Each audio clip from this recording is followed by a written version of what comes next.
Good day mga kahirap. Ayan na, dumami na kami oh.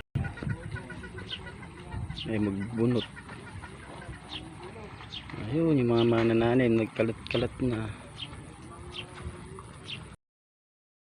4 na hektare ata ito ngayon. Lahat lang maliwanag na yan oh.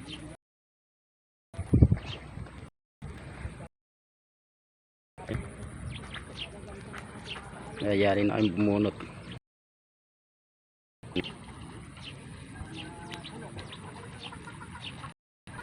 Dami na oh. Sabi si Jay marunong kasama sa mga tao para makaiwalihan ng mga tao.